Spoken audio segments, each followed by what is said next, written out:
I'm going to give you a behind the scenes look at what top financial advisors do for their clients. Now, if you're watching this and you don't have a financial advisor, that's okay, because if you don't have a financial advisor, these will be the 18 things that you should be doing for yourself.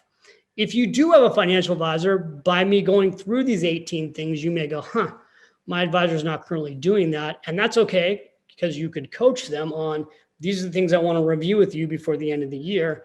Or it may be one of those things where you start to go, maybe it's time for me to hire a new financial advisor, which, by the way, the end of the year is a perfect time to be making that decision. Let's go. Are you ready? Take out the pen and pad of paper and let's start writing these things down, or in your app, put the notes down. So the number one thing that a top advisor is going to do for you, and remember, if you don't have a financial advisor, then this is what you should be doing for yourself. Number one thing is they're going to check in with you and schedule a year-end review meeting. This is so obvious. And again, I train financial advisors all year long, but there are so many advisors who don't consistently meet with their clients at the end of the year or the beginning of the year. The end of the year, I personally believe, like if I were in front of hundreds of my advisors right now, I'd be saying the end of the year is the time you meet with your clients. The reason is there's a lot of tax planning that goes into the end of the year. Like one of the most important things at the end of the year is, have you fully maximized your retirement accounts, which I'll talk about here in a second. It's important to meet at the end of the year to review these things so you know if you have. So the number one thing is, have you got a year-end review meeting scheduled with your financial advisor? If you don't, you should get one set up. I would be calling your financial advisor and setting one up right now. I would get into their office before December 15th. By the way, I told you there's 64 days left in the year. Just for fun and giggles, guess how many days there's left between now and Thanksgiving? Wait, I wrote this down somewhere. Where is it? There's 20 work days between now and Thanksgiving. It's a very important number to know, by the way, because many people really stop working after Thanksgiving. Between Thanksgiving and Christmas, a lot of people don't do work. When you own a company, that doesn't work. You've got to make sure people work all the way through the end of the year. Another topic. But back to number 2 of the 18 things I wanted to give you. Number 2 is this. The question a top financial advisor is going to ask you is the following. Has anything changed financially in your life of significance this year? Why is that question so important? Because things change all the time. Things can change on the expense side. Like, oh yeah, things change. You know what? The refrigerator broke. Then the dishwasher broke. Now the car's got 100,000 miles on it and I need a new car. Or my kid went to college, but then came home and is now living with us. The roof needs to be fixed. I happen to be staying in a place right here on the beach, and there's 2 properties right next to me where the roofs are being redone, right? All kinds of things happen that change your life financially. You might have lost your job. Business could be down. The opposite could be true too. You may have sold an investment where you made a bunch of money. Business could be up a lot. It is critical to get to the end of the year and ask yourself the question, has anything major changed? It's critical for your financial advisor to ask that question. Which takes me to number 3. A financial advisor, I think if they're smart and good at what they do, they're going to ask you this question. Have you looked at your accounts lately? Do you have any questions? First of all, I asked this question as a financial advisor. I spent 9 years at Morgan Stanley. I learned by asking this question, which of my clients actually look at their statements and which don't. Now, I'm not telling you that you need to be looking at your broker statements or looking at your accounts online every single day, but it's good for an advisor to know if you're paying any attention at all. And it's really important to know if you've got questions about what you currently own. What you find when you ask this question as a financial advisor is that many clients don't look at their statements, and a shockingly large percentage of clients have absolutely no clue how to read their statements. One of the most complicated things that the financial service industry does is create poorly done statements that are confusing to the average client. So if you print those statements, what you should do with your financial advisor is be sitting down with them and making sure you understand what you're seeing on paper or what you see on your screen. And if you don't have a financial advisor, it's still really important. which takes me to, in the same category, let's review your plan. So I'm hoping at this point, if you have a financial advisor, you actually have a real financial plan, at which point they're going to pull out the financial plan and review it with you. Because at the end, I'm going to talk about discussing with your advisor whether or not you're on track with your plan, ahead of plan, or behind plan. And that takes me to question number 4. Let's review the performance of the accounts. Now, a lot of advisors will just want to wait till the end of the year to review the performance because it's easier to do year-to-date, year-over-year performance. However, it's also fine to do year-to-date performance. It's YTD, year-to-date performance. It's really helpful to look at your accounts right now. We're at the end of October and do year-to-date performance. You can also go back very easily with all the computer systems and look at the previous 12 months, previous 3 years, previous 5 years. That is something that you should be doing. And the reason is, and this was number 4, is that once you review the performance, you want to review the performance against your goals, your financial goals, and you want to review the performance against the indexes that the portfolio was created to go against. It's called a benchmark. So traditionally, when a financial advisor meets with you and puts together a portfolio, they're going to put together a portfolio that's hopefully it's diversified of stocks and bonds and cash and global investments. And they're going to tell you the benchmark that they are putting this portfolio together to measure it against. And then what they should be doing is showing you, hey, we chose this benchmark to measure against. Here's how we're doing compared to the benchmarks. Because that's what's going to help them also when it comes time to do tax loss harvesting, help you do that. Which takes me to number 5. A top financial advisor is going to re-review with you your risk tolerance. So in most cases, if you have a top financial advisor, how the portfolio got built was not just based off your financial goals, it was also based off your risk tolerance. How much comfort do you have taking risk? And they probably walked you through a risk profile questionnaire. And that questionnaire then helped create the degree of how much money went in stocks versus how much money went in bonds or whatever the money was invested in. It was based off your risk tolerance. Why is it critical to review your risk tolerance at the end of the year? Because again, things change in people's lives. And so how you feel right now may be different than how you felt a year ago. Also, as you get older, your risk tolerance typically will change because you'll want to take less risk with your money as you're getting older. So that is important to do. And what happens on a year like this year and last year is that the market's gone up so much. Stock market's having just, again, a phenomenal year. Like the market itself, depending on which benchmark you're looking at, it's like up 17% for the year. Some benchmarks are up 20% for the year.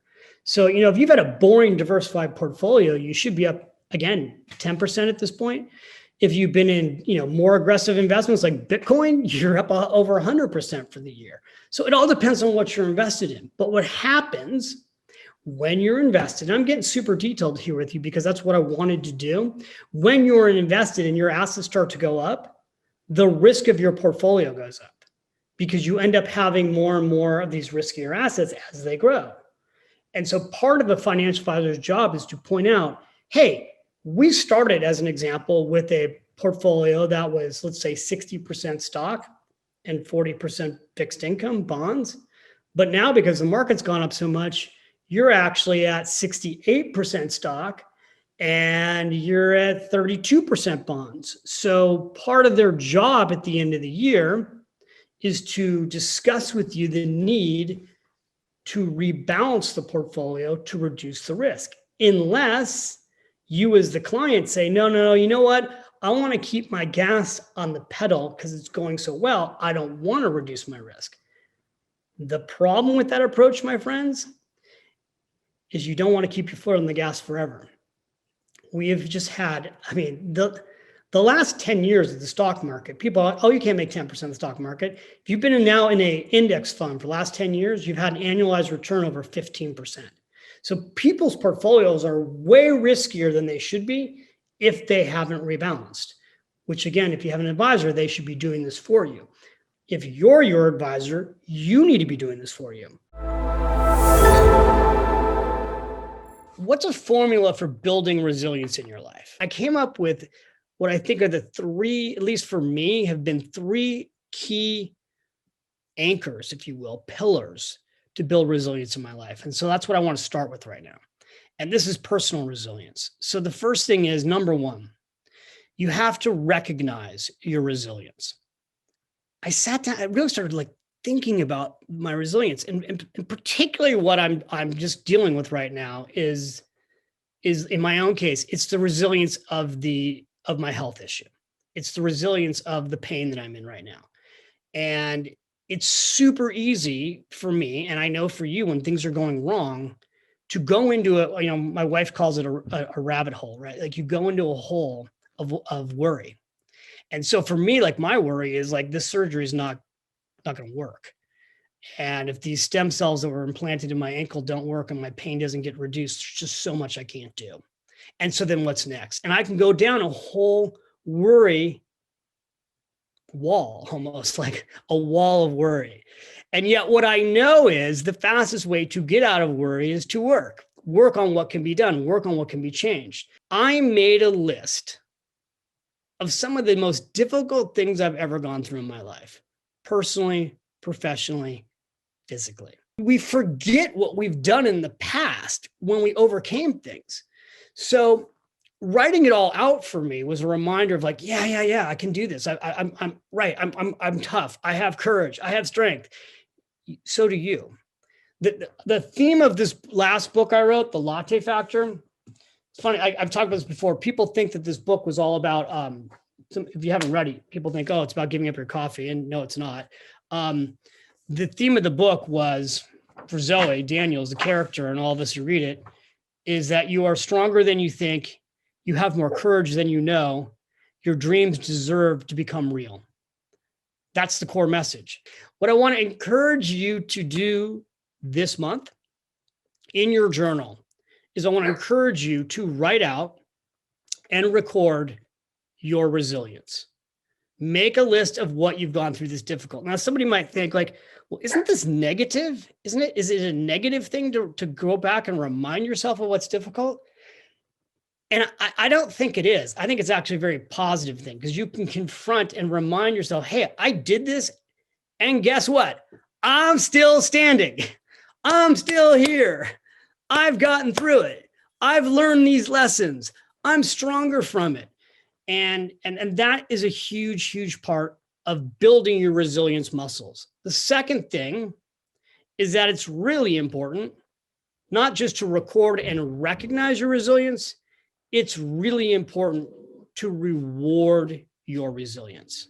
If I go back and I look at this week I just spent at Four Seasons Hawaii with my family, taking my parents away for their birthday, that was a fantastic example of rewarding my resilience, because the power was during that week, that was an extremely extravagant trip, but I could sit there and go like, man, all this hard work that I've done, this was a reward. Now that was a reward in spirit with my family. It's also a reward for myself. It doesn't have to be a big trip to reward yourself. There are lots of ways to reward yourself. You might have a big victory and the reward is you take your family out and you have dinner and you have, instead of a birthday cake, you have like a resilience cake. And you're like, here's what I've overcome. I mean, honestly, even doing this like with your kids would be super powerful. Cause like, if you've got children, letting your children know, like, mom went through this, or dad went through this, or we went through that, but we made it out the other end. And today we're going to have a resilience party. Come up with a way to reward yourself, because when you reward your resilience, you remind yourself again that there's a light at the end of the tunnel. So much of life and success and happiness and wealth and health is getting back up again after you've been knocked down. getting up over and over and over again, not quitting. And that takes me to the third thing, which is rewire your resilience. So let me give you an example in my own life of how I literally just am doing this right now. And the reason I share these, my own life examples, is for a teaching lesson, but I'm going through it too. So, I had surgery in Utah, in Park City. My original plan had been to go live in Italy for a year and then move to Park City, because my plan had been that I was going to spend the next 10 years of my life doing a whole lot of skiing. And that plan's been adjusted right now because I can barely walk, much less ski. So I went and looked at real estate though when I was in Park City again.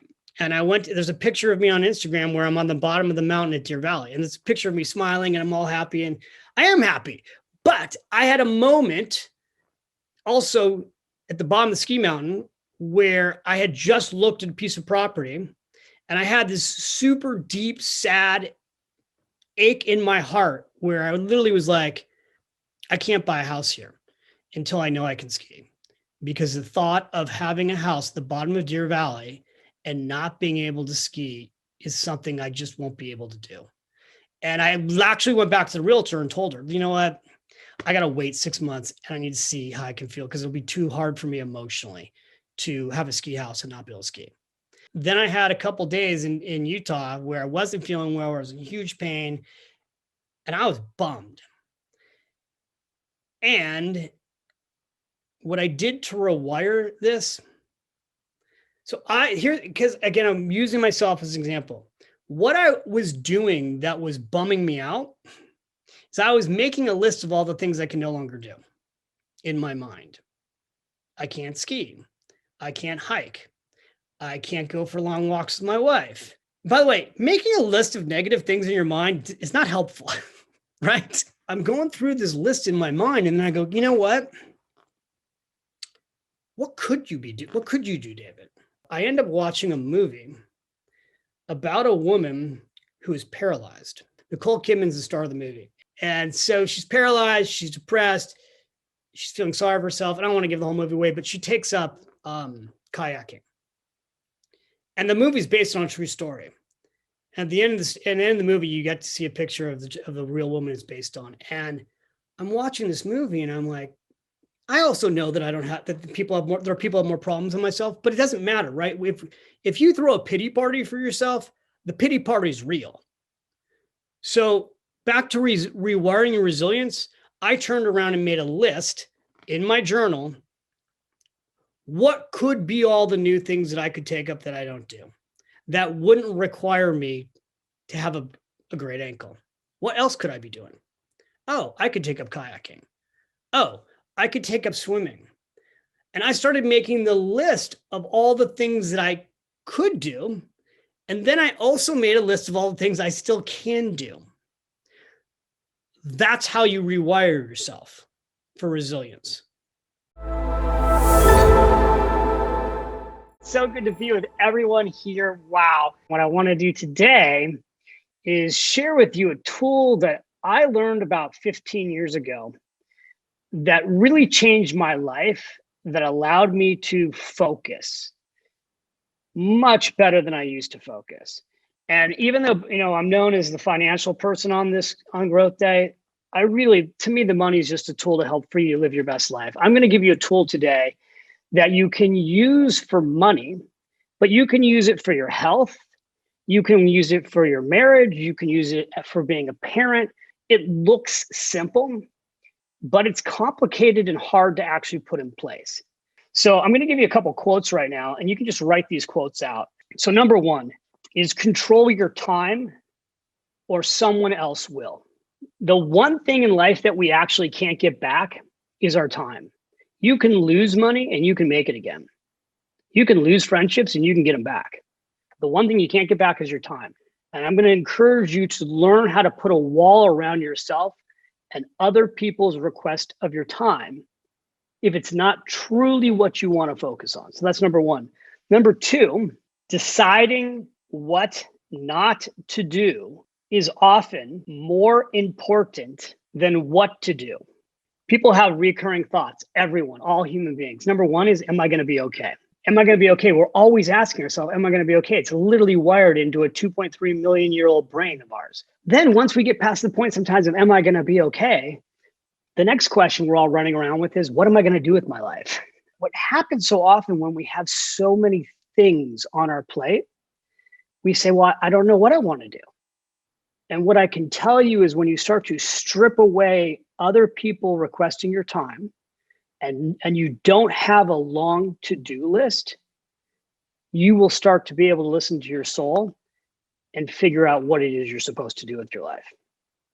Which takes me to number 3. Focusing is hard, scary, and confusing. And I can also tell you, it gets easier with time, and it creates a beautiful life. That's the benefit, which takes me to number 4. No is a complete sentence. And that takes me to number 5, which is this idea that doing less allows you to live more. Let me go into with this story that changed my life. So what happened about a little over 15 years ago is that I was working on a big corporate partnership. And this was a financial service company that I was super excited to partner with. We prospect them. They reach back out to us. It's going to be this big, giant deal. And I come into my office and my assistant says to me and my team, I have some very bad news. You're going to want to sit down for this. And I go, what? And they're like, well, you're going to need to read the email. And I get this email from the founder of the company. And the email says, David, we were so excited to work on this partnership with you. I was really looking forward to being in business with you.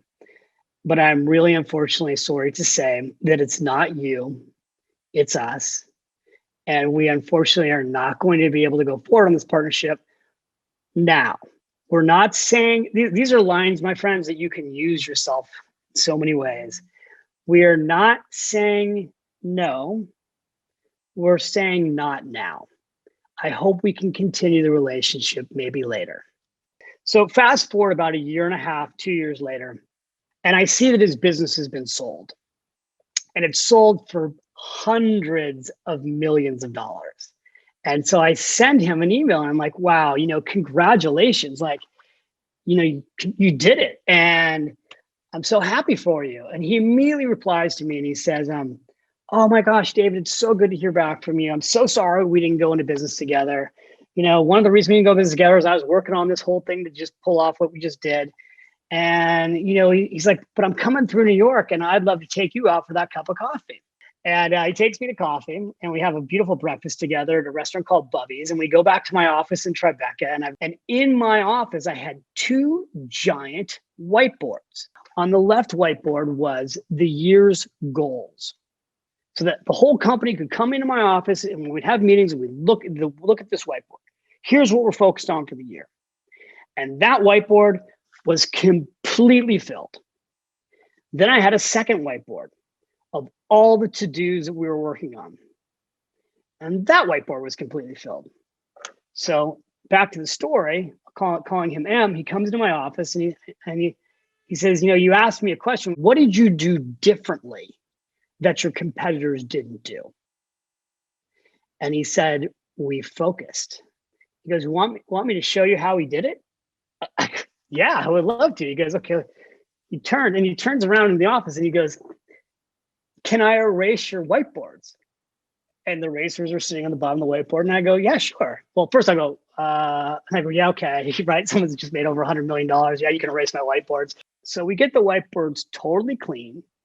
And he says, okay, and this is what he told me. He goes, I can't believe this, but this is the truth. He goes, I had an office like yours. I had a whole wall. The whole wall was our whiteboard. And we had all these goals on our whiteboard.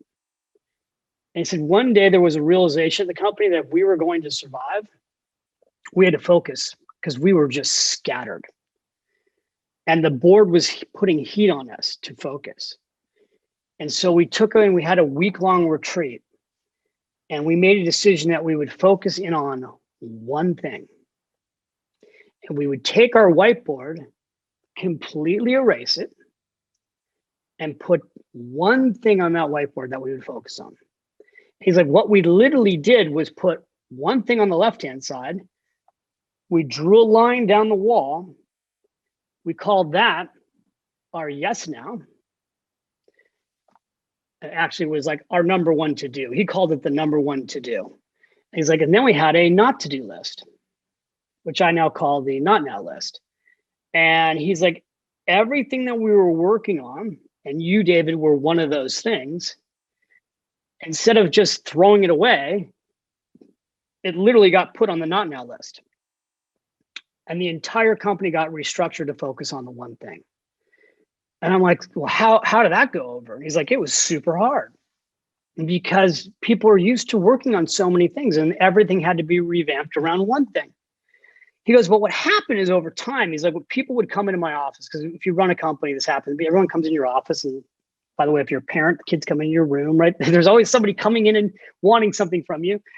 And he's like, when people would come in, if they were asking me to do something, work on something, want my feedback on something, I would ask the question immediately, is this related to our one thing that we're focused on?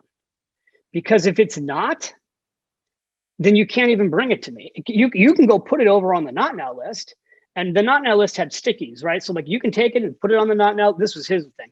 He'd make a sticky and you can sign it, and we might look at it later, but we're not looking at it now. Remember, we made this commitment for the next year that we're focused on this one thing.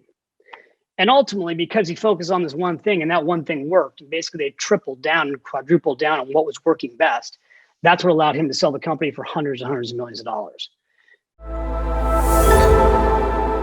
You know, I really look forward to being with you every month. And this is such an exciting one for me to do because I've had all month to think about what do I want to share when it comes to being calm. So here's what we're going to do today. I'm going to go through habits to help you be financially calm and financially productive. So as you all know, my expertise is personal finance.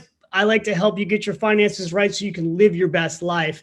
And I know that when you fix your financial habits, you fix your financial life. So here we go. Number one, it's going to be the most annoying habit. Spend less than you earn. Nothing will create anxiety in your life like consistently spending more money than you make. Nothing. And it is the number one cause of anxiety, stress, and concern in people's lives. It is this constant treadmill of whatever you make, you spend more. Not just whatever you make, you spend, but whatever you make, you spend more. So the fastest way to have a calmer life is to spend less than you make. Now, let me just address, I know that this is not easy for everyone to do, especially now because with inflation, everything is starting to cost more. But before we talk about all the reasons why this is difficult, let's talk about the ways in which you fix these things. First way you fix making sure you spend less than you make is making sure you actually know where you're spending your money. And what you really need to be looking at is here's what happens in the real world. And I know I'm saying something I've said before on this one, but what happens in the real world is it's the weirdest phenomenon. People round up in their mind what they earn. If a person makes $76,780 a year, and you ask that person, like Michelle Anderson, hi, Michelle. If I said to Michelle, what do you make? Michelle says, Michelle would not typically say, I make $76,870 a year. That's not her number. I'm just throwing it out as an example.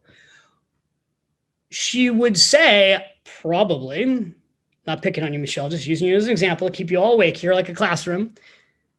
She'd say, I make $80,000 a year. In her mind, she would round up the number. It's the most fascinating thing because everyone does this. We round up what our earnings are. And we round down what our expenses are in our mind. And what happens often by rounding up what we earn in our mind and rounding down what we spend is there's a 10 to 20% differential. And that 10 to 20% differential is why people are constantly financially freaking out. because the math doesn't work. And the other problem is that people focus on gross earnings numbers instead of net earning numbers. Gross numbers, no matter where you live, it's the same issue. It's gross numbers are what you earn before taxes. Across the board, across the world, most of you, if you make $100,000, most of you are paying what, $30,000 in taxes? Some of you are paying $40,000 in taxes. So if you make 100, you're not making 100, you're making 60 or 65 or 70. And that's what you have to learn to live below, is the net number. That's number one. Number two habit. So number one habit, spend less than you make. Number two habit. This one, my friends, is key. This is a habit that will build you financial freedom for life. And that habit is this, especially for the young people listening. Save half of your pay increases. Save half of your pay increases, bonuses, and tax refunds. Now, there's a reason why I'm telling you to save half. Most financial wannabe experts will tell you to save all of it, and nobody does. There's no way you're going to save all of your pay increase or your tax refund or your bonus. Nobody does that. But if you think in your mind, I'm going to save half of it, and you start to save half of it for the rest of your life, you will never have to worry about money again for the rest of your life. It will change everything. The other thing is that right now, a lot of you who have jobs are getting pay increases. A lot of you are going to get pay increases by the end of the year going into next year. It will be the highest increase in salaries we've seen in decades. And that is because inflation is requiring businesses today to up what they pay people. And what is happening right now, and I find it fascinating because I own a couple major businesses, is that local markets now are having to compete with global markets. And what I mean by that is, if you have a business, because I have some businesses in markets that the salaries, let's just say, could be significantly less than what they might be in Manhattan, Chicago, LA, or San Francisco, right? Because if you have a business in the Midwest, as example, the cost of living is much lower. It's why people move there. But now, because so many jobs are going virtual, people are moving to lower price markets and getting full pay. And what that's doing is requiring businesses now to retain their employees. They're having to give pay increases. So you're going to see pay increases head into next year. And I'm just here to tell you that what everybody's going to want you to do is go out and spend all that money. And what I want you to do is save half of it. Save half of the increase that you get, save half of your bonuses, save half of your tax refunds. You'll be in great financial shape. And that leads me to number three habit. The number three habit is to save money automatically. Hello, you've heard me say this a million times. Save money automatically. Do not budget. If you have not yet read The Automatic Millionaire, the new edition, go get your hands on The Automatic Millionaire. If you don't know how to save money automatically, this is your Bible. You can read this book in less than 2 hours and put your financial life on autopilot in less than 60 minutes. The way people build real wealth is through the habit of saving money automatically. I love it. I see you, Chris. Chris Flotton just pulled his book off his shelf. Bravo, my friend. You got the old edition, though. You need to get the new one. I know you got the old edition, too, because it's a hardcover. I love that. Which takes me to lesson number 4. When you read the Automatic Millionaire book, or you read any of my books for that matter, but the Automatic Millionaire specifically, you learn about this concept of paying yourself first. In order for you to build real wealth wherever you live around the world, you have to make a decision to pay yourself first. That means when you earn money, and this is the gross dollars, when you earn those gross dollars, when you earn $1, the first person who gets paid is you. By paying yourself first, you then don't pay taxes on that money because you'll get a tax deduction. And you want to be saving at minimum 1 hour a day of your gross income. And that's a 12.5% number. And the number to write down to keep the math simple, your goal should be to be saving 15% of your gross income. You save 15% of your gross income from now until the rest of your life, and you'll never have financial issues. And one of the ways you can get to that 15% number is by taking the half of the pay increase that you'll get. And before you know it, you've just found the money to do the 15%. And that takes me to habit here number 5. Habit number 5 is I want you to focus on ROC.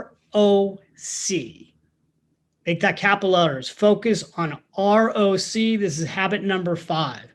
What is ROC? It is not rock, baby. It is return of capital. Now, if my buddy Brendan is listening, he's laughing because I sent him a text about this issue once, because a lot of my friends come to me with investment questions and investment ideas, and the wealthier that people get, the more complicated the investment ideas become. And often those investment ideas are not liquid. And what they lead to is loss, often, of all your money. Now, nobody invests with a goal of losing all their money. People invest with a goal of getting a rate of return on their money. ROI, rate of return. ROI stands for rate of return. A lot of times with investments, you'll hear about ROI, or you'll hear about IRR, internal rate of return, or you'll hear about cap rates. That's the capitalization rate, which again is about a rate of return. The number one thing I care about when I invest is, can I get my money back? It's not what's the rate of return on my money. It's, am I putting my money somewhere that I can get it back? Because there's nothing more depressing than taking your hard-earned dollars that you've worked so hard to save with these first 4 rules, and then it all goes away. So I just need you to be always thinking when you make an investment, am I going to be able to get my money back? Well-being is personal to each and every one of you, and it's different. And the truth about well-being is that what's important to me for well-being, what's important to Brendan for well-being, what's important to Michelle, who I can see, and Sophie, and Vicky, and Venus, and Maria, and Ginger, and Ray, and Sheila, and French, every one of you have a different definition of well-being is, or actually you don't even have a definition. So you need to come up with what is your definition of well-being right now, at this moment in time. Because I promise you 10 years ago, the definition of well-being was different for you. Some of you, the definition of well-being pre-COVID was different. What is your personal definition of well-being? Once you've done that, is I want you to rate your current well-being on a scale of 1 to 10. So 1 being the lowest, 10 being the highest. Where are you today, right now? My wife taught me when I first started dating her that you can start your day over. Write that down. You can start your day over. Important thing about well-being, because you can, if something goes wrong and you're having a bad day, you can start your day over. I'll never forget back when my wife was my girlfriend, I'm talking to her at work and she's like, how you doing? I'm like, oh my God, I'm having the worst day. And I start telling her why. And she goes, did you know you can start your day over? And I go, what are you talking about? She's like, you can just decide to start your day over. I'm like, what do you mean? She's like, just decide. Like, I'm like, honey, it's 2 o'clock. She's like, yep, you can start the whole day over. I'm like, oh, it's good to know. You can start your whole day over. Just knowing that can increase your well-being. You can start your week over. You can start your year over, my friends. Some of you had this huge list of stuff you had all planned for the year, and you're like, oh, I had this huge list, and I haven't even got to it. It's okay. You can start your year over. You can actually start your life over by choosing to start your life over. I want you to title today's talk, for me at least, as recharge time. Recharge time. And you're going to understand why it's recharge time. Because to me, well-being is all about the level in which you charge yourself up. And how many of you have one of these things called a phone, right? And here's the funny thing about the phone. Without you looking at your phone right now, you have a pretty good sense of whether or not your phone is fully charged, partially charged, or needs to be charged. Unfortunately, we don't have a charging monitor on ourselves to tell us, are we fully charged? Are we half charged?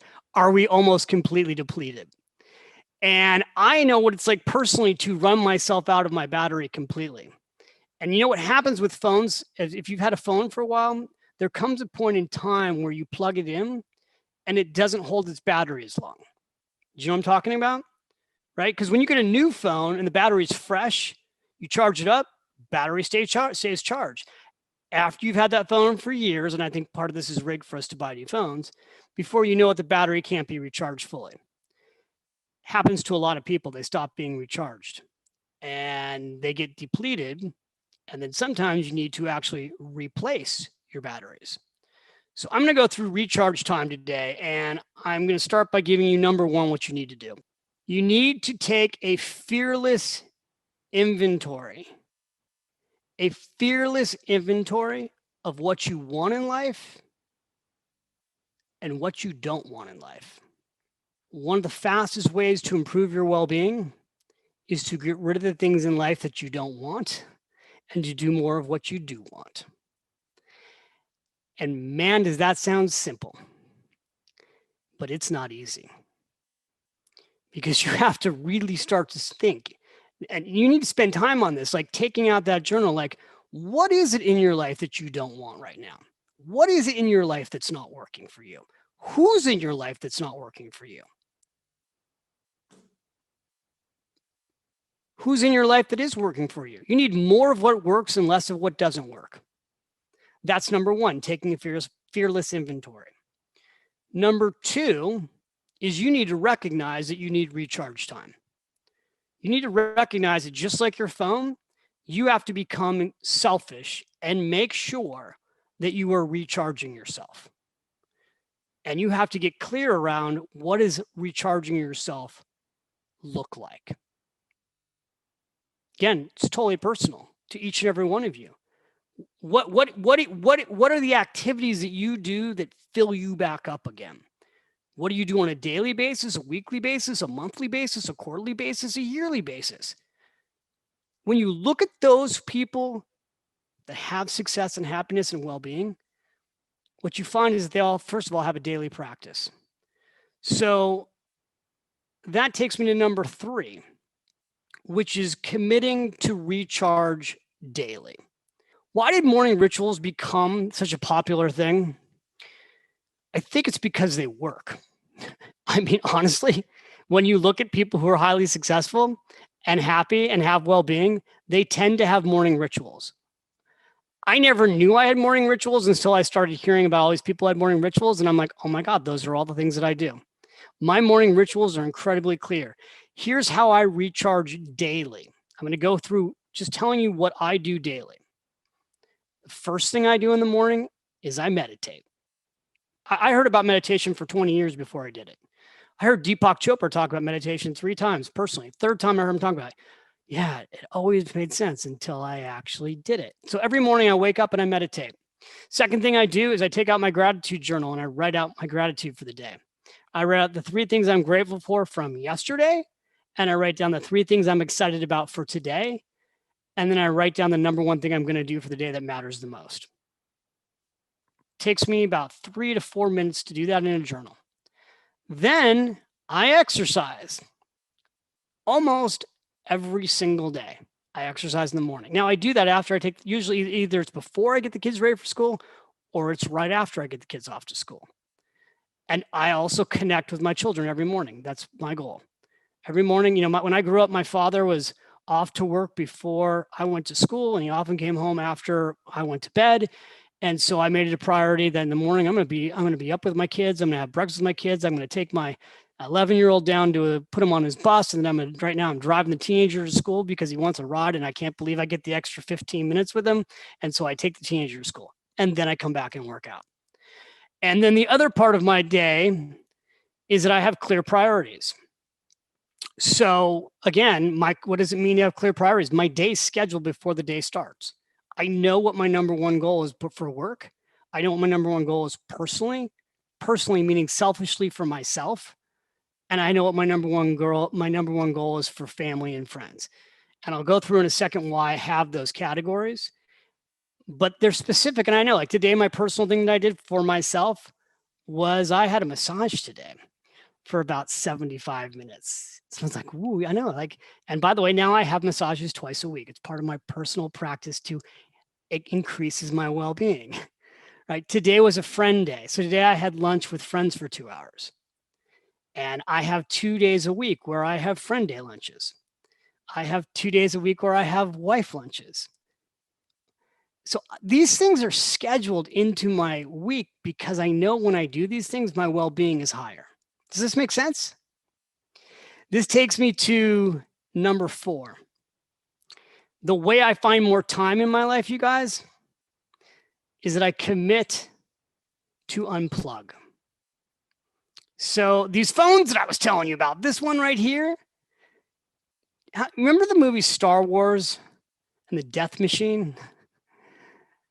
This is the death machine, I think, these phones, of well-being. One of the fastest ways to reduce your well-being is to spend an enormous amount of time on these phones. And so the fastest way to recognize how bad this issue is for you is to be going into these phones and looking at how much time do you spend on these phones a day. And Apple's got a little app in your phone. If you don't use it, it will tell you. And it will show you every week whether that usage is going up and down. And I used to spend way too much time on these phones. And so one of the things I learned from another person who was coaching me was the fastest way to start my day off wrong was to look at my phone in the morning. And why did I look at my phone in the morning? Because the phone was by my bed. I have charged my phone by my bed my entire life until last October. So starting last October, I made the decision to move the phone out of my bedroom. It stays in a different room, and I have an old-fashioned alarm clock, and I don't get on my phone now. I picked a time. I recommend you pick a time. I don't get on my phone until 10 o'clock. So from the moment I get up, all the things that I do, now I may use my phone for Google Maps, but I am not going through social media. I am not going through text. I'm not going through WhatsApp, and I'm not going through email until 10 o'clock because I've carved out that time for me because I have figured out in my life that my well-being is higher if I focus my day on myself in the morning without all the distractions that a phone creates. I got so much to talk about. I got pages and pages of notes we're going to go through today. I've been teaching this stuff for 27 years. The reason I love teaching about money is not so much, believe it or not, because I want you to have a certain amount of money. It's not so much the money as what the money can do for you. And here's what I believe about personal finance. I believe that when you fix your finances, you free yourself to live your best life. And I believe that when you fix your finances, you free your soul to fly. Learning about money can be simple, it can be easy, it can be fun. And the most important thing, it can be actionable. Let's control the controllables. So you want to build wealth, we got to control the controllables. And I'm going to take you on the journey a little bit, not all of it, but I'm going to take you on the journey that is inside this book, The Automatic Millionaire. I'm going to walk you through this concept of how to build wealth by paying yourself first automatically. Super simple, but life-changing. So I'm going to share the 5 questions with you because then you can ask them to yourself, and then ultimately you can ask this of other people. These are the questions that will determine if you'll build financial security. Question number 1. Do you want to be rich? Yes? How many of you would just like to be out of debt? Does anybody want to admit to that? Like, I just want to be out of debt. Okay. How many of you are like, I don't need to be rich. I just want to be financially secure. You see, if you just want to be financially secure, right? So here's the question behind this question. Why do you want what you want? I learned young that for most people, money is not enough to actually motivate them to do all the work that needs to be done to become wealthy. There's all kinds of obstacles that will come in your way to building wealth. You can't get rich in days. It takes decades typically. But when you are clear on what's most important to you and it's based on your values, when you answer the question for yourself, I want to be financially secure because of, and it's a value answer. I want to protect my family.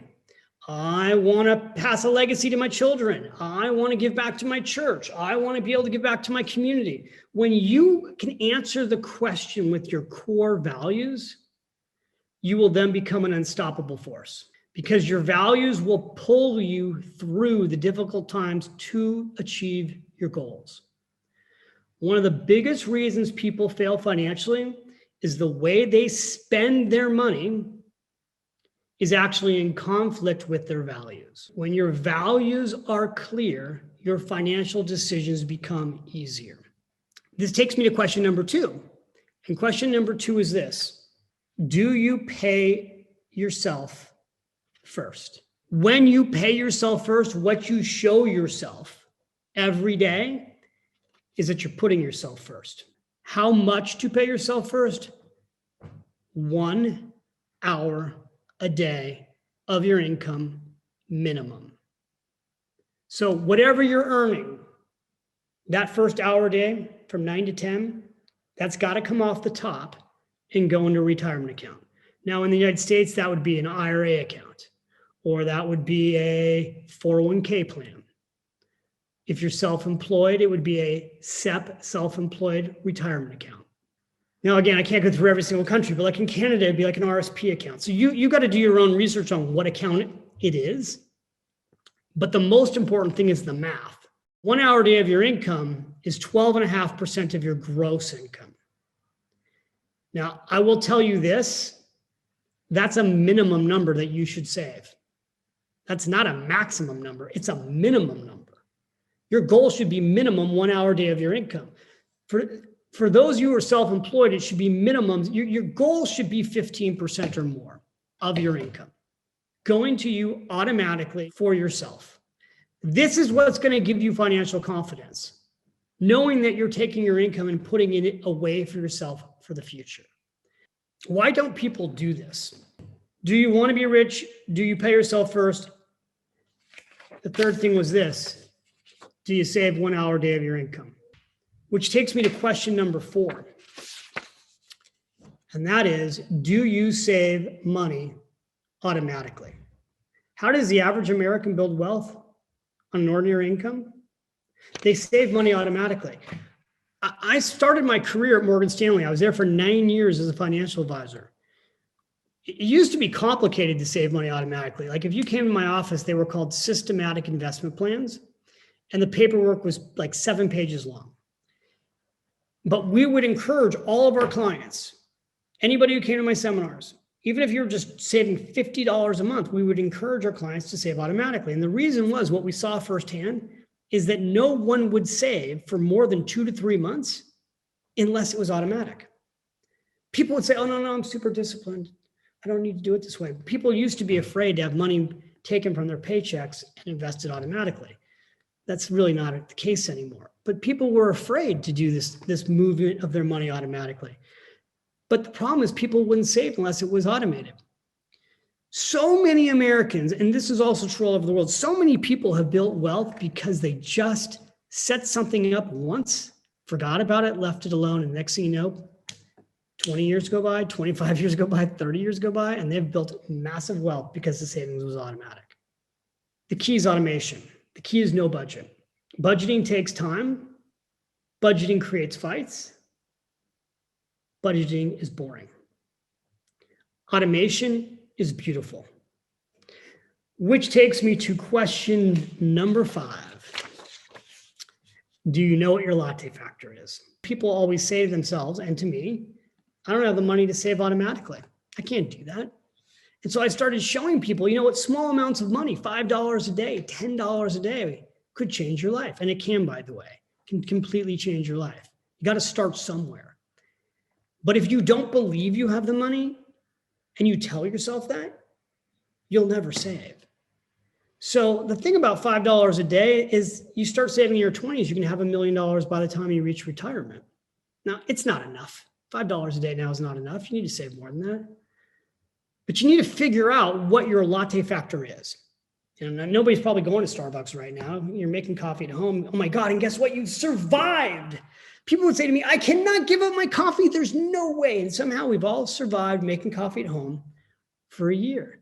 Some of you here have a lot more money than you actually had a year ago because you're not spending anything, right? You're not eating out. You're not going out for coffee. Our expenses have been reduced. When we start to go back to a new normal, the question becomes, do you keep some of these good habits or do you just go out and spend money again?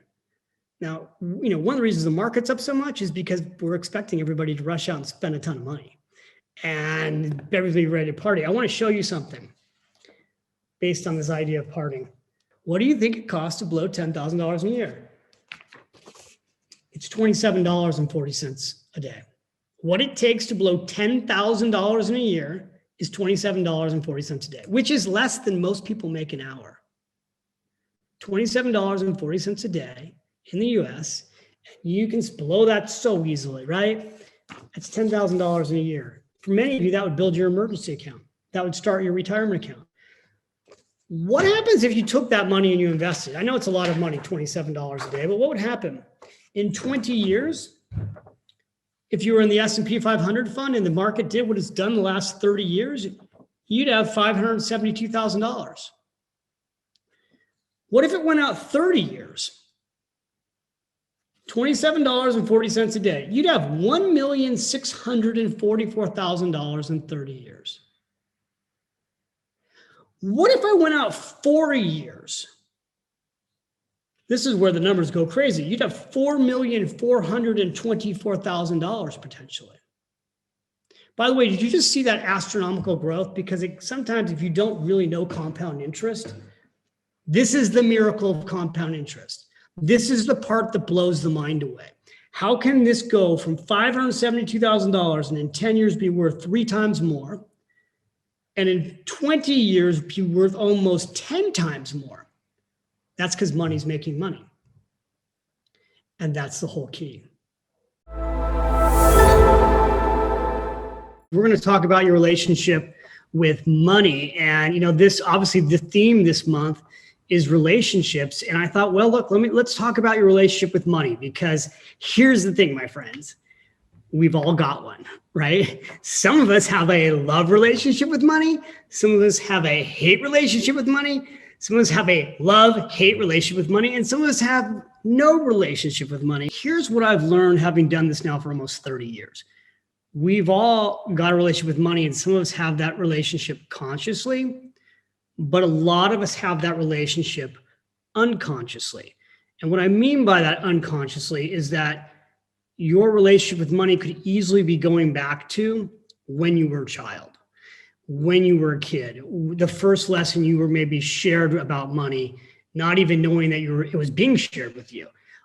Maybe your first financial trauma. So again, my topic today is your relationship with money. A couple quotes I want to start you with. Write this quote down. A positive mindset is a magnet for money. My second quote.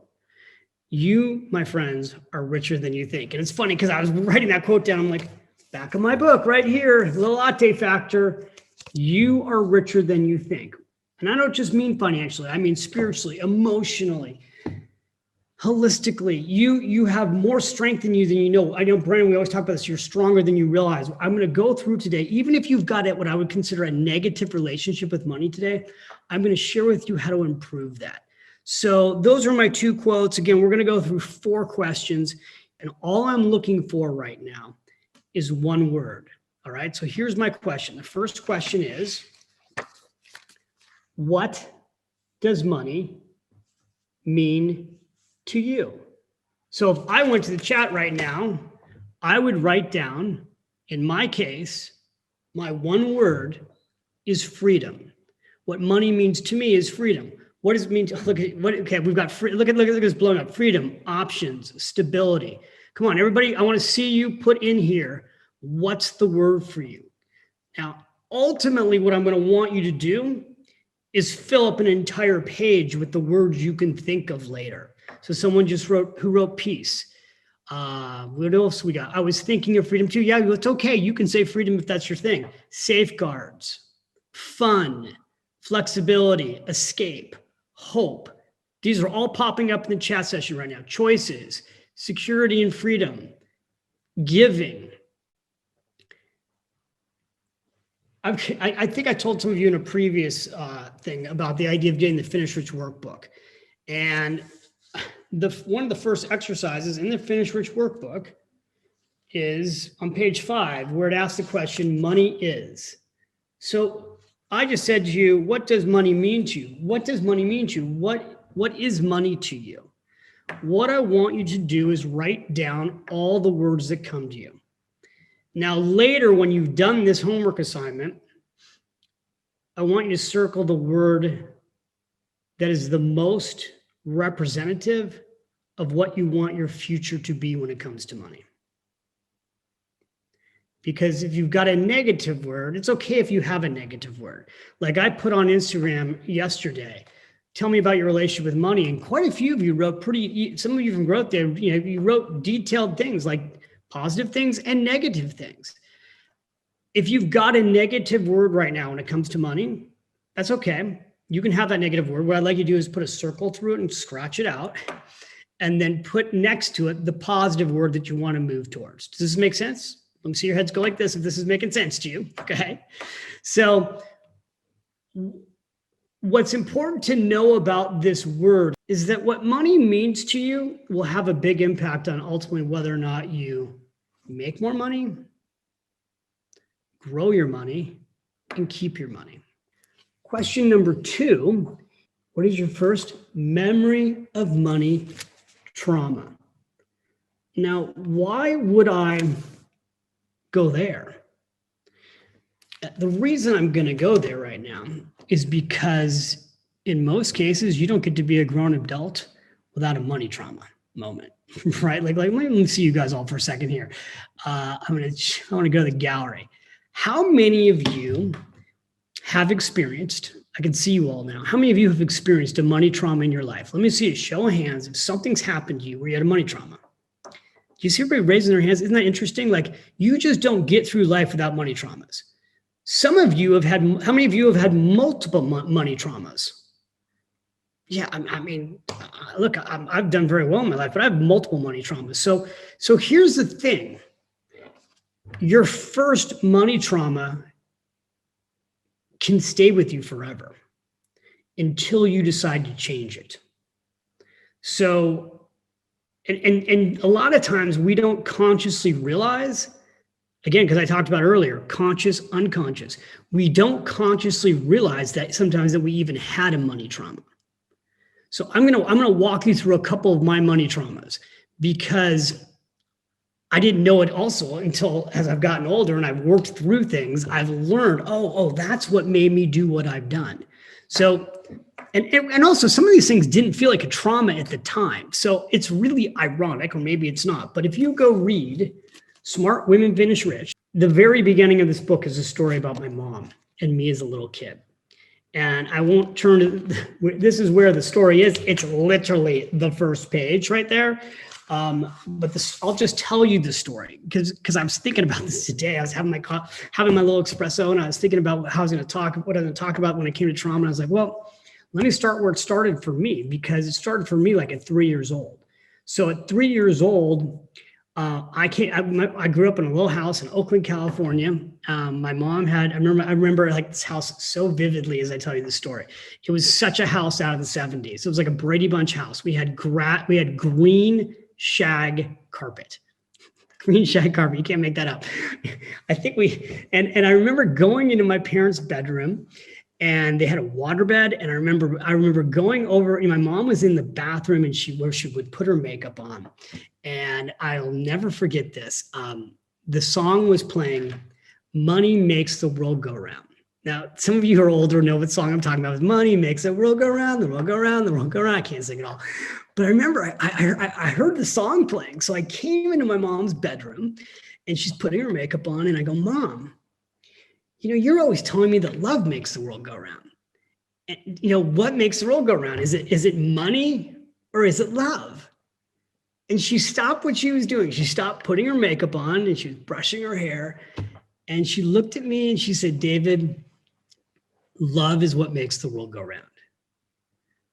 But without money, you're in deep.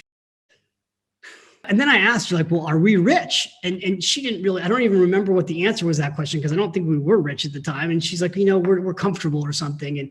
And then she like scooted me off to go play with my toys. And what I realized later in life is that set me up. That was my first money memory. And I think from that moment forward, my mom telling me that not having money was painful was a huge motivating factor for me wanting to figure out how to have money. And, like, it's not coincidental that I've written 13 books on personal finance, that I've dedicated my life basically to learning how to have money, how to keep money, and how to teach others how to have money. And, as I went through my life, and yes, I bought my first stock at age 7, and you've heard me talk about that, and McDonald's, and then Disney at 9. I was really, from a young age, I think, when I look back on it, really afraid of not having money. And so my original desire to build wealth was not out of what it is today, which today, I said my word is freedom. My whole thing today is about living your best life now. That money is a tool to free you. That's all it is. Money is just a tool to free you to live your best life. And I want you to get free as fast as possible, because I don't want you to wait to live your best life. I mean, that's basically my entire obsession. Get there faster. Money's a tool to free you to live your best life. That's why I have you create dream accounts. That's, and I also have you create the security accounts, but I'm focused and fixated on helping you fix your finances so you can live your best life now, not in fear. This can be your day for personal growth. This can be that day you committed to and you remember and you go, that was the day I got myself a community. I got better coaches. I committed to making my life the absolute best that I could. This is that day. Make today your growth day. Click the button on this page and sign up right now.